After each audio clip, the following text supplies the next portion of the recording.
여러분 안녕하세요. 이번 시간에는 새 예루살렘 성에 대해서 마지막 말씀을 나누어 보도록 하겠습니다.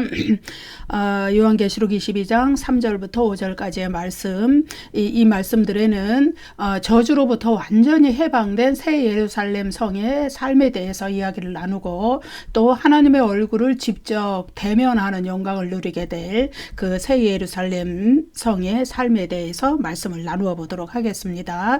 22장 3절 다시 저주가 없으며 하나님과 그 어린 양의 보좌가 그 가운데에 있으리니 그의 종들이 그를 섬기며.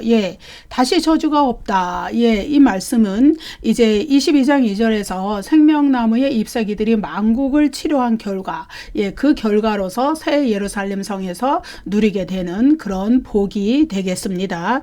여기에서 다시 없으며 우쿠 에스타이 에티, 이거는 이제 뭐냐 하면은 다시 없다. 다시 에티라는 부사와 우쿠 아니라는 부정사와 에스타이, 이거는 그 에임이라는 그 비동사, 영어로 말하면 비동사의 미래 시제입니다. 이 미래 시제로서 장래에 새 예루살렘에서 확실하게 성취될 것을 기대하는 그런 효과를 나타내는 것이죠. 여러분, 첫 창조의 에덴 동산은 아담과 하와의 범죄로 말미암아서 저주가 들어온 장소였습니다. 창세기 3장에서 말씀하시죠. 그렇지만은 새 예루살렘은 그 모든 죄와 저주가 다 제거되고 이제 해결되고 다시는 저주가 없는 것이다, 없는 곳이다. 이렇게 말씀을 드릴 수 있습니다. 계시록 21장 22절에서 새 창조의 세상에서 다시는 없게 될, 그래서 아까 읽어드린 헬라어 우쿠 에스타이 에티 이렇게 다시 있지 않다, 그런 용어로 표현된 7가지의 용어들이 나옵니다. 우선 지금 전에 읽은 22장 3절의 저주라는 말에, 그리고 또 21장의 바다, 사망, 애통하는 것, 곡하는 것, 아픈 것, 밤, 이런 것들이 또 이 밤이라는 용어는 22장 5절에 나오죠. 이런 것들이 새 예루살렘 성에는 다시는 없다. 이런 것입니다. 이러한 그 구절들이, 어구들이 다시 있지 않다. 이런 것들이 나타내는 그 특징은 뭐냐? 이제 첫 창조에서 아담과 하와의 범죄로 인해서 그 나타났던 그 죄의 결과, 이런 것들이 완전히 제거됐다는 의미를 가지고 있습니다. 그래서 이제 그 죄의 결과로 왔던 모든 환난들이, 고통들이, 아픔들이 다 제거됨으로써 이제 새 예루살렘 성에서는 영원한 지복을 누리는, 영원 복락을 누리는 삶, 그 삶만이 이어진다. 새 생명의 삶, 부활의 삶, 영원한 영생 복락의 삶이 이어진다. 이제 첫 창조의 시대가 지나가고 새 창조의 시대가 열릴 때 이러한 일들이 이루어진다는 것입니다. 그래서 첫 창조와 관련되었던 이런 7가지라 그랬죠. 바다, 사망, 애통하는 것, 곡하는 것, 아픈 것, 밤, 저주, 이런 모든 것들이 다 지나가고 없다는 거예요. 새 하늘과 새 땅에는. 그래서 이런 것들이 다시 있지 않다. 다시 저주가 없고 다시 밤이 없고, 이런 것들은 무슨 표현이냐 하면은 이제 옛 창조, 첫 창조, 그러니까 우리가 지금 살고 있는 이 창조의 세상, 이 세상에 속했던 어떤 악의 세력들일지라도 이제 그리스도의 재림 이후에 나타날 새 하늘과 새 땅의 영원한 천국에서는 성도들을, 구원받은 성도들을 위협할 수 있는 세력이 존재하지 않는다는 것, 완벽하게 그것들이 제거될 것이라는 것, 그것이 다시 있지 않다. 그래서 이 용어들로 나타내 준 것을 우리가 알 수 있는 것이죠.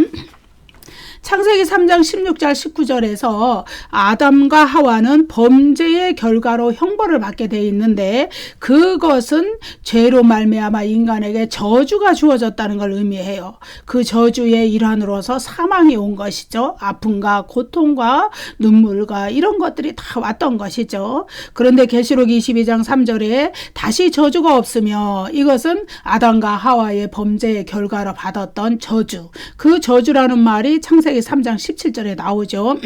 그 저주로부터 인간이 구원받은 성도들은 완전히 해방되었다는 것을 나타내는 것입니다. 그래서 구약 성경에서 저주라는 말은 그 이방인들, 망국이라고 표현되는 그 모든 나라들이라고 표현되는 그런 날들과 이방인들과 또 배교한 이스라엘에 대해서 하나님을 배반했다는 거죠. 그들에 대해서 심판을 선언한 그래서 그들이 심판을 받아서 멸망하게 하는 그런 용어에 해당이 되었습니다. 그렇지만은 그들 중에서도 자신들의 하나님에 대한 불순종과 이런 것들을 회개하고 돌아서는 자에게서 하나님이 저주를 제거하시는 것을 우리가 볼 수 있습니다. 마찬가지로 요한계시록에서도 이 저주는 제거된다. 근데 이 저주가 제거되는 그 방법이랄까, 통로, 수단, 이것은 뭐냐? 어린 양의 피로 속죄함을 받은 자들에게 그 저주가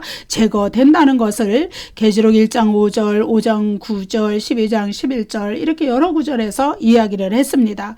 그래서 그들은 새 예루살렘 성 안에서 이제 저주가 완전히 제거되었기 때문에 이제 안전하고 평화롭고 영원한 하나님의 임재 속에서 살 수가 있는데, 그 저주는 그냥 제거된 것이 아니라 어린 양이 그들이 받아야 될 죄의 결과로서 받아야 될 저주를 십자가에서 친히 감당하셨기 때문에, 어린 양이 대신 저주를 받으셨기 때문에, 그래서 그 저주로부터 구원받은 성도들은 해방이 되었다. 그래서 완전히 저주에서 해방된 삶이 새하늘과 새 땅에서 누릴 수 있다. 그러한 삶을. 그래서 새 예루살렘 성 밖에 있는 자들, 그 안에 들어오지 못한 자들에게 임한 가장 큰 저주는 뭐냐? 하나님의 임재, 영원한 임재로부터 분리되는 것이라는 거예요. 다시는 그들에게 하나님의 은혜와 긍휼과 구원의 기회가 베풀어지지 않는다는 거예요. 그래서 새 예루살렘 성 안에 있는 자들에게는 하나님의 영원한 임재, 항상 임재하심, 이것이 함께하지만은 새 예루살렘 성 밖에 있는 자들에게는 하나님의 임재로부터 영원히 분리되는 저주를 그들은 받았다. 이렇게 볼 수 있는 것이죠. 이제 첫 창조의 에덴 동산에서 아담과 하와로 인해서 모든 사람에게 임한 저주, 이것은 육체적 사망의 저주, 그리고 영적 사망의 저주였습니다. 그래서 육신적으로 사망이 왔기 때문에 모든 사람들은 죽어서 흙으로 돌아가고 부활이 있기까지 흙의 형태로 있어야 되는 거죠. 그리고 영적 사망의 저주는 하나님으로부터 분리된 거, 그 영혼이 죽은 거를 말하는 거죠. 그렇게 받았는데, 그런데 이제 어린 양 예수 그리스도의 구원의 은총으로 말미암아서 우리가 영원한 생명을 얻었고, 그리고 육적인 몸도 그리스도의 그 재림 때 역사적 종말에 부활하는 그런 은총을 입는다, 은혜를 입는다.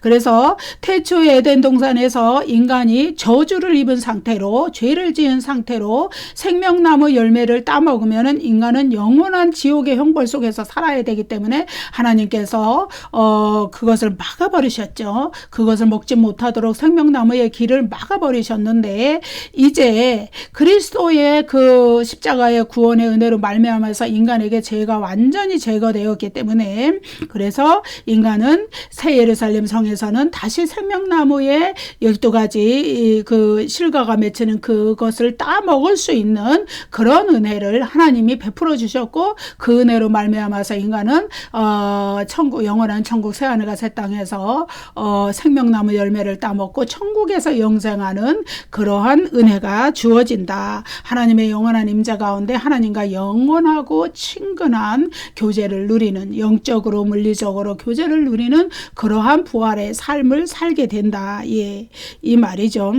다시 저주가 없으며, 여기에서 이제 해석이 좀 불분명한 부분이 있죠. 헬라어에서는 판이라는 단어가 사용이 되었어요. 이거는 모든, 모두 이런 의미예요. 영어로 말하면 all, every. 이거에 대해서 해석이 여기에는 잘 나타나지 않죠. 다시 저주가 없으며, 사실은 그러면은 다시 모든 저주가 없으며 이렇게 해야 되죠. 그래서 모든 범위라는 의미를 가진 판이라는 헬라어 단어가 여기서 사용이 되어야 되는데, 여기서 이제 모든 저주, 이것은 육체적으로 영적으로 괴롭혔던 모든 악이 제거되는 그런 것을 말합니다.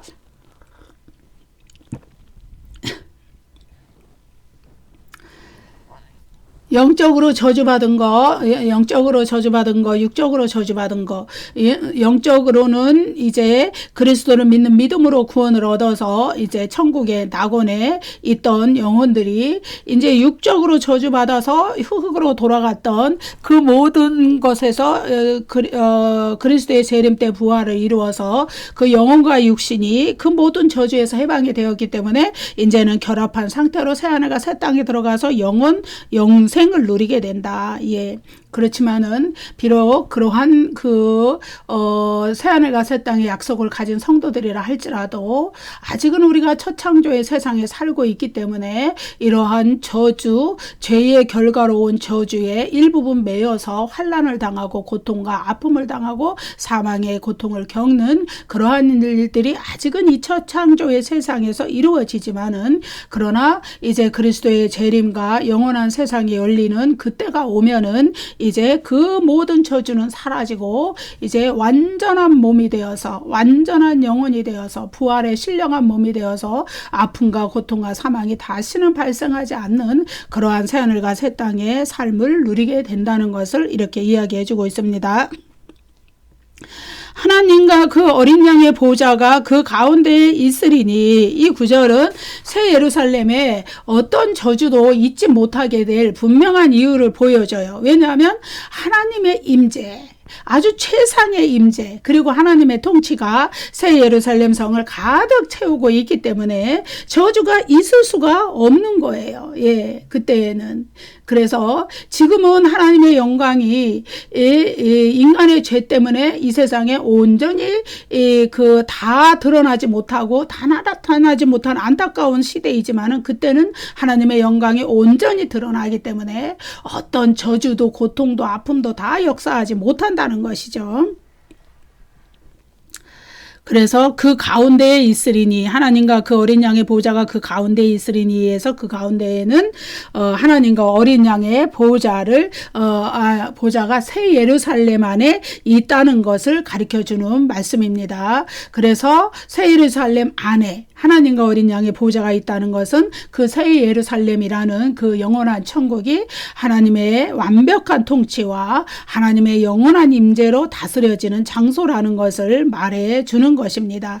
그래서 하나님과 그 어린 양의 보좌가 최후의 낙원인 새 예루살렘 안에 있다는 것은 첫 창조의 에덴 동산을 능가하는 그런 낙원이라는 걸 말해 줍니다. 첫 창조 에덴 동산에서는 하나님과 어린 양의 보좌가 있다는 말씀이 거기에 언급되지 않았죠. 하나님과 어린 양의 보좌 이러면은 이 보좌가 단수일까요? 복수일까요? 예, 단수입니다. 단수로 표현이 되었어요. 계시록 3장 21절에서도 내가 이기고 아버지 보좌에 함께 앉은 것과 같이 하리라. 여기에서도 단수로 돼 있죠. 예수님이 아버지 보좌에 함께 앉는다 이렇게 돼 있죠. 물론 이제 신약 성경의 다른 부분에서는 시편 110편 1절의 말씀을 인용해서 하나님 보좌 우편에 앉으신다 그랬는데 여기에서는 아버지 보좌에 함께 앉는다 이렇게 표현이 돼 있고 그 다음에 계시록 22장 1절에 보면은 하나님과 및 어린 양의 보좌로부터 나와서 예, 하나님과 어린 양의 보좌가 단수 하나로 표현이 돼 있어요. 이것은 하나님과 어린 양이 분리할 수 없는 동일 본질로서 어린 양이 하나님과 어린 양이 일체로서 새 예루살렘 성을 다스린다는 것을 강조하는 표현이 되겠습니다. 그래서 하나님과 그 어린 양의 보좌가 새 예루살렘의 중심에 있다는 것은 하나님과 어린 양의 임재가 온 그 새 예루살렘의 온 성에 충만하다는 것을 가리켜요. 그래서 그 성 안에 있는 누구에게나 하나님과 어린 양의 임재는 충만하게 친밀하게 이루어진다. 그래서 성도들에게 필요한 모든 것들을 공급하시는데 영생의 친근한 교제, 충분한 양식, 완전한 치료, 절대적인 안전 이런 모든 것들이 하나님과 어린 양의 영원한 임재, 충분한 임재, 충만한 임재로부터 주어진다는 것이죠. 그래서 모든 저주가 제거된 새 창조의 시대에 여기에서 이제 3절부터 이렇게 쭉 말씀하시는 것이 세 가지의 복, 하나님과 어린 양의 임재로부터 얻어질 수 있는, 그래서 하나님과 성도들의 관계가 온전한 관계로 들어갔을 때 얻어질 수 있는 세 가지 복에 대해서 이야기를 하고 있습니다. 그 첫 번째 복은 그의 종들이 그를 섬기며, 이 구절에 나타나죠. 여기서 그의, 그를, 이것은 이제 그 단수로 표현이 되었을지라도 위에서 하나님과 어린 양의 보좌라고 이렇게 그것을 단수로 표현한 것처럼 여기에서 하나님과 어린 양을 일체라고 보아서 단수 대명사로 표현한 것 뿐이고, 하나님만 가리키든지 어린 양을만 가리키든지 그런 것이 아닙니다. 그래서 하나님과 어린 양이 오직 하나님의 보좌에 함께 앉아 계시고, 또 하나님과 어린 양이 함께 한 새 예루살렘 전체가 하나님과 어린 양이 그 성전이 되신다고 함께 한 성전을 이루시고, 또 하나님과 어린 양이 공통적으로 모두 알파와 오메가라고 불리시고 칭호를 가지시고 계신 거, 이러한 모든 것들로부터 하나님과 어린 양이 하나 되심을 강조하는 표현들입니다. 그래서 요한복음 10장 30절에서 유대인들이 예수님을 막 공격하려고 할 때 예수님이 나와 아버지는 하나이니라 이렇게 말씀하셨죠. 그것 때문에 더 공격을 받으셨지만, 여기서 섬기며, 이 말씀은 이제 미래 시제예요. 여기서 헬라어가 쓰인 것은. 그래서 새 창조 시대에 하나님의 백성들이 섬김과 순종의 자세로 하나님을 계속적으로 예배하는 것을 말해요. 이 헬라어의 원형은 나트류오라는 헬라어인데, 이 헬라어는요, 하나님을 섬기고 예배하는 이러한 의미를 가지고 모두 함축하는 거, 하나님을 섬기는 거, 예배하는 거, 이것이 다 들어가 있는 용어죠. 이 용어가 나타내는 것은 구원받은 그 새 예루살렘의 성도들이 어떤 기능을 나타내 주는 것이냐, 제사장 기능을 표현해 주는 거예요. 그래서 인간이 구원받은 가장 큰 그 목적이랄까, 그것은 하나님을 온전히 예배하기 위한 거, 하나님을 온전히 섬기기 위한 것이라는 것을 이 단어가 나타내 줍니다. 우리가 이 땅에 살 때는 하나님을 온전히 섬기지를 못해요. 인간의 그 내면에 자리 잡은 온전치 못한 모든 거, 하나님께 불순종하는 근본 죄성들, 이런 것들이 역사함으로 인해서 하나님을 정말로 순결한 마음으로, 순수한 마음으로 온전히 섬기는 그러한 것들이 정말로 부족하다고 할 수밖에 없어요. 그래서 우리가 예배 전에, 기도 전에, 또 회개를 가장 앞세우는 것은 그런 것이죠. 우리가 비록 예수 그리스도를 믿는 믿음으로 구원받았지만은, 의롭다고 여김을 받았지만은, 구원받았지만은, 그러나 우리 속에 있는 여전한 죄성으로 인하여서 우리는 하나님 앞에 온전한 예배, 온전한 섬김을 여전히 이 세상에 있을 동안에 드리지 못한다는 거예요. 그렇지만은 새 예루살렘 성, 새 하늘과 새 땅에서는 하나님과 성도의 관계가 정말로 온전한 관계에 들어가고, 하나님이 인간을 창조하신 목적, 하나님을 섬기고 예배하고 경배하는 그 목적을 온전히 성취하는 자리에 성도들은 들어갈 수가 있다는 것을 이 구절에서 말씀해 줍니다.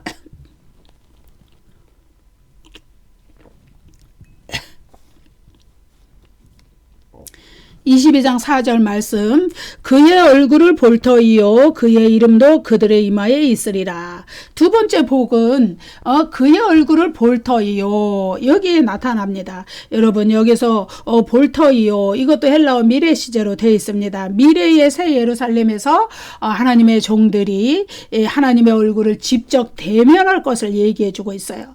물론 여기서도 그의, 이거는 이제 하나님과 어린 양을 공통적으로 가리키는 말씀입니다.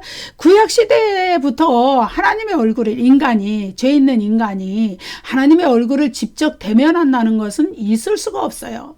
하나님이 그렇게 친밀했던 모세조차도, 모세가 하나님의 얼굴을 보면, 직접 보면은 죽게 될 것을 염려해서 그의 등 뒤를 지나가시는 사건이 신명기에 나오잖아요. 무슨 얘기냐 하면은, 하나님이 인간이 하나님을 직접 대면해서 본다 그래서 하나님이 인간을 죽이시는 게 아니에요. 그거는 인간의 죄성이 감히 하나님의 거룩함을 감당할 수 없기 때문에 그 하나님의 거룩하신 속성에 부딪혀서 인간에게 죽음이 찾아오는 그런 것입니다. 그렇지만 거룩한 성 새 예루살렘에서는 모든 죄가 다 해결이 되었고 모든 저주에서 해방이 되었고 그리스도의 속죄 사역으로 말미암아 그렇기 때문에 인간은 하나님을 대면해서 볼 수가 있는 거예요. 새 예루살렘 성 전체가 지성소가 되고 그 지성소에서 하나님을 직접 대면하여 보는 얼굴을 대면하여 보는 특권을 구원받은 성도들은 누리게 된다. 그래서 하나님을 그 직접 대면하는 일은 이제 인간의 말로 감히 표현할 수 없는 그 영광을 거룩한 영광에 참여하는 일이 되는 것인데 하나님과 구원받은 성도들과의 관계가 온전히 회복되었기 때문에 그 새 예루살렘 성에서는 그것이 가능해진다는 것을 여기에서 그의 얼굴을 볼 터이요 이 구절이 나타내주고 있습니다. 세 번째 복은요. 그의 이름도 그들의 이마에 있으리라. 이 구절에 나타납니다. 여기서 그의 이름도 하나님과 어린 양의 이름 이렇게 해석해야 되죠. 단수형일지라도 두 하나님과 어린 양의 이름을 다 나타내는 것으로 가리키는 것으로 보면 됩니다. 히브리 사상에서 이름이라는 것은 그 사람의 존재나 인격 그 자체를 나타내는 거예요. 예.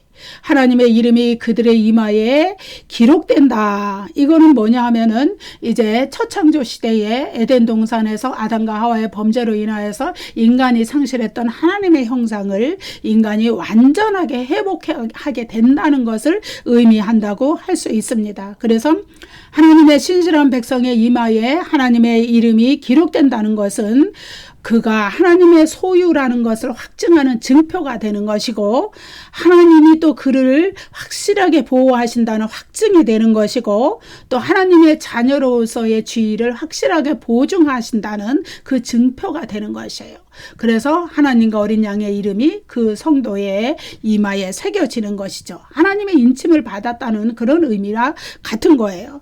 그래서 하나님께서 그런데 요한계시록에서는 하나님께서 현실의 고난과 박해를 이기고 끝까지 인내로서 믿음을 지킨 자들에게 이러한 영원한 보상을 주시겠다는 증표 그것이 바로 하나님과 어린 양의 이름을 새기겠다는 것인데 그들의 이마에 새겨주시겠다는 것인데 그러한 구절들이 요한계시록에서는 이미 여러 구절 나왔었습니다. 이제 그러한 구절들을 우리가 한번 돌이켜 보겠습니다.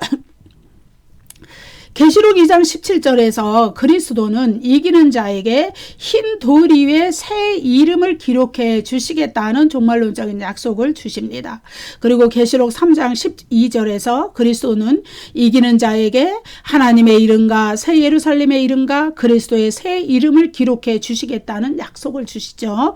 그리고 계시록 7장 3절 4절에서 천사는 14만 4천의 하나님의 종들의 이마에 하나님의 인을 치는데 그것은 하나님의 이름을 그들의 이마에 기록하는 것이다. 이렇게 말씀하시죠. 또 계시록 9장 4절에서 무정에서 올라온 황충이 사람들을 해롭게 하는데 그 해롭게 함을 당하는 자들은 누구냐? 이마에 하나님의 인침을 받지 않은 자들, 하나님의 이름이 기록되지 않은 자들만 해롭게 한다. 이렇게 나와 있습니다. 계시록 14장 1절에서 시온산에 어린 양과 함께 14만 4천이 구원받은 성도들이 서 있는데 그 이마에는 어린 양의 이름과 그 아버지의 이름이 기록되어 있다. 이렇게 말합니다. 계시록 20장 4절에서 그리스도와 더불어 1000년 동안 왕노릇하는 자들이 어떤 자들이냐? 그들은 짐승과 그의 우상에게 경배하지 않고 그 짐승의 표를 받지 않은 자들이다. 요한계시록에서 짐승의 표와 하나님의 하나님의 이름 이것은 아주 대조적인 위치에 짐승의 표를 받은 자들은 구원받지 못한 불신자들, 하나님의 인을 받은 자들은 구원받은 성도들 그 대립적이고 대조적인 위치에 있는 것이죠. 그래서 모든 구원받은 자들에게는 하나님의 이름이 그 이마에 기록될 것이고 그것은 바로 그들이 새 예루살렘 성의 백성들이라는 것을 입증하는 증표가 되는 것이죠. 그래서 하나님은 그들 가운데 항상 그리고 영원히 임재하시기 때문에 그 하나님과 그들과의 관계가 온전한 관계이기 때문에 그래서 그들은 매우 안전한 위치에 있다는 것을, 다시는 악의 공격을 받지 않고 죄와 사탄과 여러 가지 그런 공격을 받지 않는 그러한 안전한 위치, 지위에 있다는 것을 나타내는 것, 그것이 하나님의 이름, 어린 양의 이름을 그 이마에 기록해 주신다는 그런 의미가 되겠죠.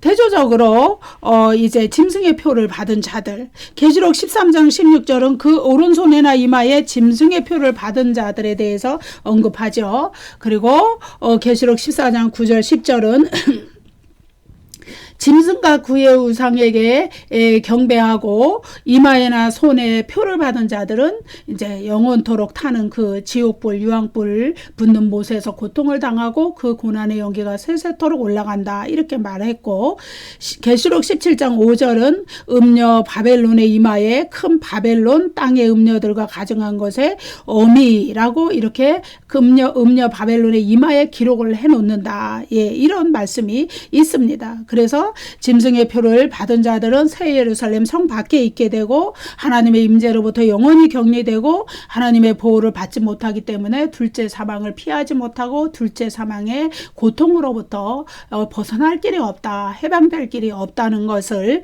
이제 계시록 21장에서 이야기해 주는 것이죠. 21장 8절, 27절, 22장 15절 이런 데서 다 말씀을 해 주시죠.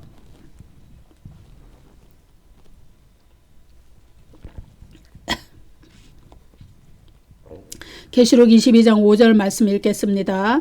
다시 밤이 없겠고 등불과 햇빛이 쓸데없으니 이는 주 하나님이 그들에게 빛이심이라 그들이 세세토록 왕노릇하리로다. 예. 이제 계시록 22장 5절은 21장 1절부터 지금까지 22장 5절까지 전개되어 왔던 새하늘과 새 땅, 새 예루살렘 섬, 새 창조의 세상에 대한 결론 구절입니다. 이것으로 이제 새 예루살렘 성에 대한 얘기는 끝이 나죠. 예. 여기에서 다시 밤이 없겠고, 이 구절은 이제 21장 25절에서 거기에는 밤이 없음이라 이 구절을 반복적으로 묘사해 주면서 확실하게 하는 그런 표현이 되겠고, 그리고 21장 23절부터 27절까지 쭉 나왔던 내용을 요약적으로 한마디로 다시 밤이 없을 것이다 라는 이 표현으로 해 주는 것이죠. 그래서 이제 그 21장 23절부터 27절까지의 내용을 우리가 들여다보면은 새 예루살렘에 밤이 없는 것은 하나님의 영광의 빛과 어린 양의 등불의 빛이 환히 그것을 비춰주기 때문에 다시는 밤이 없다, 그 얘기고요. 또 새 예루살렘에 밤이 없고 영원히 낮만 지속되기 때문에 새 예루살렘의 성문은 항상 닫히지 않고 열려 있다, 그 말씀이고요. 또 만국이 하나님의 영광의 빛 가운데로 다니며 열려 있는 성문으로 땅의 왕들이 자기 영광을 가지고 들어가서 자기 영광을 모두 하나님께 드린다. 자기의 영광을, 이 세상에서 받았던 영광을 다 포기하고 하나님의 영광을 돌려드린다. 예. 그 다음에 항상 열려있는 성문으로 사람들이 만국의 영광과 존귀를 가지고 들어간다. 예. 새 예루살렘의 어두움이 상징하는 죄의 결과들, 악의 세력들, 불신자들, 그런 것들이 더 이상 존재하지 않고, 또 속된 것이나 가증한 일, 거짓말하는 자들은 다 새 예루살렘 성 밖에 있게 된다, 이런 말씀, 이런 내용들이 계시록 21장 23절부터 27절까지 나왔었는데, 그것을 한마디로 22장 5절에서는 다시 밤이 없겠고, 이 한마디에 다 함축적으로 결론적으로 담고 있다, 이러한 말씀이죠. 등불과 햇빛이 쓸데없으니 이는 주 하나님이 그들에게 빛이심이라. 예. 이 구절은 이제 새 예루살렘의 그 특징을 한마디로 나타내 주죠. 등불과 햇빛이 쓸데없다. 왜냐하면 주 하나님의 그 찬란한 영광의 빛이 너무나 찬란하기 때문에 등불과 햇빛의 역할이 필요 없다, 이런 얘기죠. 그것은 또한 새 예루살렘 성의 백성들이 하나님의 충만한 임재로부터 쏟아지는 그 하나님의 영광의 빛 가운데 즐거움을 경험하면서 사는, 예, 그러한 날들이 이어진다는 것을 강조하고 있어요. 그래서 해나 달의 비침이 쓸데없는 이유는 이 호티 구절이죠. 왜냐하면 뭐뭐 때문이다. 하나님이 그들에게 빛이시기 때문이다. 예, 이런 구절입니다. 그래서 여기서 하나님을 주 하나님 이렇게 불렀죠. 여기서 주라는 칭호는 왜 그랬냐 하면은 새 예루살렘의 백성들을 22장 3절에서 그의 종들이라고 불렀기 때문에 그의 종들의 주님, 주 하나님, 예, 이렇게 불러준 것이죠. 그래서 그들은 모두 구원받은 성도들은 하나님의 종들로서 주인이신 하나님께 충성하고 온전한 충성이죠. 그때는 요만큼의 흔들림도 없는 온전한 충성을 바치는 주님의 종들이다. 이런 의미, 주 하나님, 그의 종들 이런 말들로 표현을 해 준 것입니다. 빛이심이라 이것도 미래 시제로 돼 있죠. 아직 오지 않은 새하늘과 새 땅 새 창조의 세상에서 일어날 일이기 때문에 예. 첫 창조의 세계에서 어두움을 밝힐 수 있는 이 흑암 가운데 있는 이 세상에 어두움을 밝힐 수 있는 그런 존재들은 해와 달과 별들 또 인간의 등불 또 요즘 세상의 전기 이런 것들이었죠. 그리고 또 영적으로 보면 첫 창조의 세계에서 성도들은 영적으로 어두운 곳에 하나님의 영광의 빛을 비추어야 하는 그런 사명을 가지고 있었습니다. 그렇지만은 이제 구원받은 성도들만이 거주하는 그 외의 불신자들은 다 이미 불못으로 격리돼서 떨어졌다 그랬어요. 새 예루살렘 성 밖에 있기 때문에 그 새 창조의 세상에 이러한 등불과 햇빛은 더 이상 필요가 없게 되고 하나님의 임재로 가득한 하나님의 영광이 온 성을 비추기 때문에 그 영원한 빛이 하나님의 충만한 임재로부터 직접 쏟아지기 때문에 등불과 햇빛이 밝혀야 될 어두움은 더 이상 존재하지 않는다. 어두움을 상징하는 죄와 사탄과 그런 세력들은 이미 새 예루살렘 성 밖에 다 불못으로 격리돼서 떨어져 버리고 없다.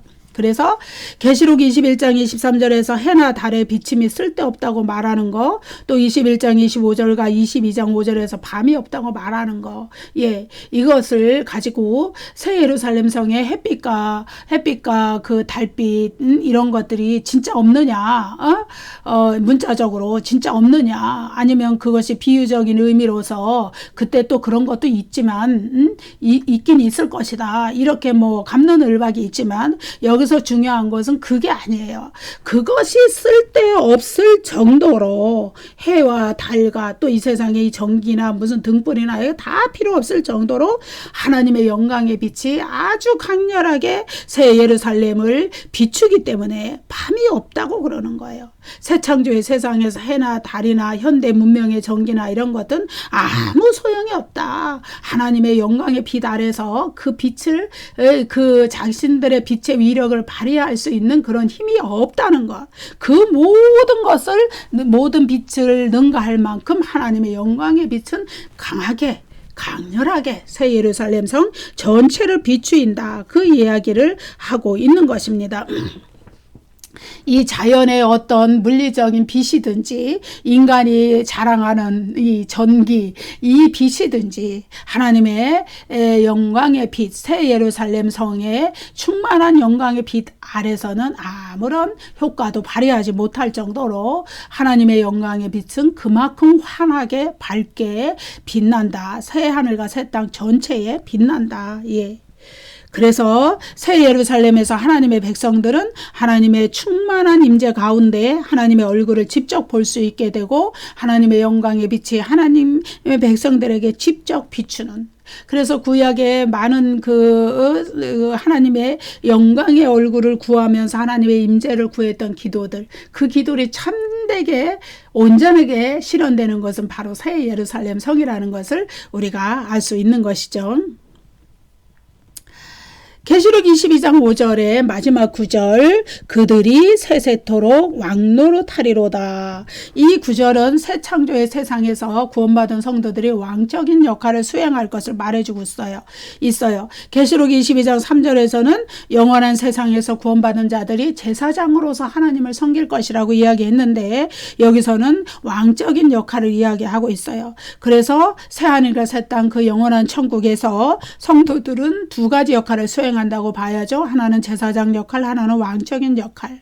그런데 이 세상에서 성도들에게 이 세상에서도 그 역할을 이미 주셨어요. 그렇지만은 이 죄가 가득한 이 세상에서 우리 구원받은 성도들도 이 역할을 온전히 수행하지 못하고 살아가고 있죠. 그렇지만 새하늘과 새 땅에선 그 역할을 온전히 수행하게 된다. 그리고 이 두 가지 역할을 가장 먼저 수행하신 분은 누구냐? 바로 메시아 예수 그리스도이시죠.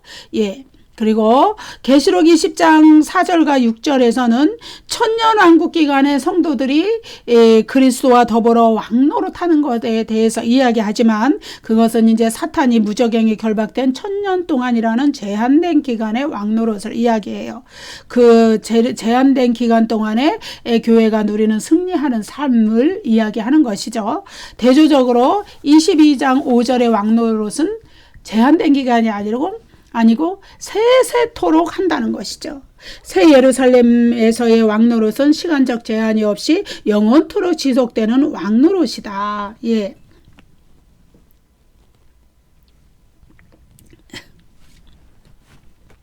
여기서 왕노릇 한다는 것은 비유적 의미로 해석을 해야 합니다.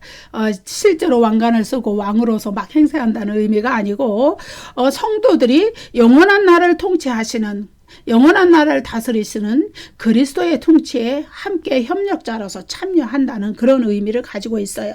그리스도는 이기는 자들에게 자신의 통치에 동참할 것이라는 종말론적인 약속을 계시록 2장과 3장에서 주셨습니다. 영원한 세상에서 그리고 또 5장, 20장 계속 주셨죠. 영원한 세상에서 그리스도는 세세토록 왕노릇 하실 것인데 이제 혼자 하시는 것이 아니고 자신의 구원받은 성도 자신의 종들과 함께 이 우주 만물을 다스림으로써 자신의 약속을 그렇게 성취해 가시는 것이죠. 창세기에서 하나님께서는 인간을 창조하시고 우주 만물을 다스리시라는 그 이제 신학적인 용어로 문화 명령이라고 그래요. 그런 명령을 주셨지만은 아담은 실패했어요. 왜냐하면 죄로 말미암아서 사탄의 유혹에 넘어감으로써. 그래서 인간에게 아담에게도 왕적인 기능과 제사장 기능을 다 주셨지만 아담은 실패했고 그 이후로 우리가 이 세상에서 그리스도의 보혈의 공로로 구원받은 성도들까지도 동일한 기능을 주셨지만 우리도 지금도 끊임없이 실패를 거듭하면서 성화되어 나가고 있어요. 실패를 거듭하면서 조금씩 성공해 나아가는 그런 측면이죠. 그런데 그것을 온전히 먼저 성취하신 분은 바로 히브리서 이것이 무엇보다도 잘 나와 있는데 대제사장으로서의 그 역할을 성취하셨고 또 하늘 성소에서 지금도 중보자로서 대제사장으로 이 세상에서 속죄의 사역을 완성하실 갈보리 십자가에서 완성하셨을 뿐만 아니라 지금도 하늘 성소에서 중보자로서의 대제사장의 역할을 하고 계신 그 그리스도는 또 하늘 보좌 우편에 앉으신 우주 만물의 통치권자이시고 왕이신 그 그리스도에 대해서 얘기하고 계시죠. 그래서 그리스도는 그 두 가지를 완전히 다 성취하셨는데 그런데 이제 새하늘과 새 땅에서 성도들이 이 왕적인 기능에 같이 참여해서 이제 그리스도는 성도들과 집단적인 연대성을 이루어서 함께 세세토록 왕노릇 하신다. 그래서 아담에게 주셨던 그 모든 것을 다스리라는 그 명령, 아담이 실패했던 그 명령을 이제 비로소 구원받은 성도들은 이제 하늘에서 영원한 천국에서 그리스도의 그 통치에 참여함으로써 이루어 나가게 된다는 것을 여기서 세세토록 왕노릇 할 것이라는 이 구절이 나타내 줍니다.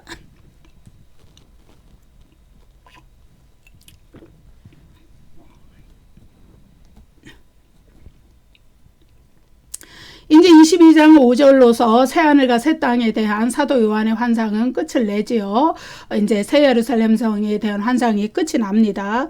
그래서 이 새 창조에 대한 환상은 사도 요한이 요한계시록에 기록한 환상 중에서 가장 마지막 환상이고 그러면서 아주 절정을 이루는 환상이 되겠죠. 그래서 이 새 창조에 대한 환상을 마지막에 사도 요한이 기록한 목적이 무엇일까요? 이 새 창조에 대한 환상 이전에는 최후의 심판의 환상, 어찌 보면 두렵고 그러한 환상들이 있었잖아요. 그런데 그 두려운 환상으로 끝나지 않고 이 희망에 넘치는 새하늘과 새 땅의 환상으로 사도 요한이 이 마무리를 짓는 것을, 요한계시록을 마무리를 짓는 것을 보게 되는 것이죠. 이것은 당시의 요한계시록의 수신자들, 그리고 또 예수 그리스도의 재림 때까지 살아가고 있는 많은 성도들에게 주시는 아주 중요한 메시지가 있어요.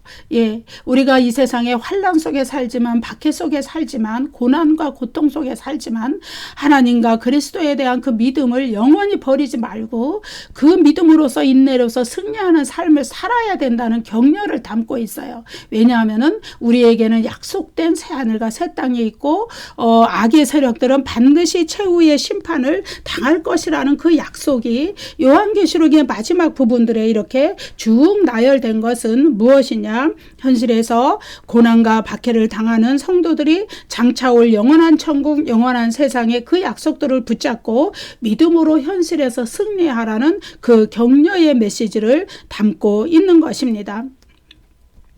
그래서 이제 그 새하늘과 새 땅에서 항상 그리고 영원히 있게 될 하나님의 임재, 어린 양의 임재는 이제 현실에서 하나님을 의지하고 현실의 박해를, 고난을 이기고 승리하는 성도들에게 성령을 통하여서 임하여지는 것이고, 그래서 이제 현실의 고난 가운데서도 승리할 수 있기를 바라는 그런 요한의 그 염원, 그런 것들이 이 마지막 환상 속에 담아져 있는 것이에요. 우리의 끝은 비참하고 우울한 것이 아니고 이렇게 하나님과 어린 양의 영원한 임재 가운데 우리가 살아갈 수 있는 그 영광의 길이 우리에게 남아있다는 것을 우리가 잊어버리지 않고 붙잡고 믿음으로 나아가야 된다. 예, 그래서 당시에 요한계시록의 수신자들이 황제 숭배와 우상 숭배에 판판이 넘어질 수밖에 없는 환경을 가지고 있었지만은 그러한 가운데서도 그들이 믿음을 가지고 끝까지 승리해야 될 것은 이 세상에서의 그 환난은 잠시 잠깐 지나가는 것이지만은 이 영원한 세상에서 불못에 떨어지지 않고 새하늘과 새 땅, 새 예루살렘 성에 입성해서 하나님과 어린 양의 영원한 임재 가운데 살아갈 그날들이 우리를 기다리고 있기 때문에, 그래서 끝까지 이 소망을 붙잡아야 된다는 그런 차원에서 이 마지막 환상이 주어지고 있는 것입니다. 그래서 이제 이 계시록 21장에서 22장 5절까지 계속됐던 하늘의 천상의 교회 공동체, 새 예루살렘 성의 하나님의 백성 공동체, 그 가운데 내가 구성원으로, 일원으로 들어간다는 것은 이제 이 세상의 교회의 공동체로서 또 우리가 구원받은 성도들로서 살아가는 우리의 삶에서 우리가 바라봐야 될 목표가 되고 궁극적인 지향점이 되어야 한다는 것을 이 새하늘과 새 땅의 마지막 환상이 보여주고 있는 것입니다. 여러분 감사합니다. 다음 시간부터는 요한계시록의 마지막 부분 에필로그에 대해서 공부를 하도록 하겠습니다. 감사합니다. 여러분 구독과 좋아요를 많이 눌러주세요.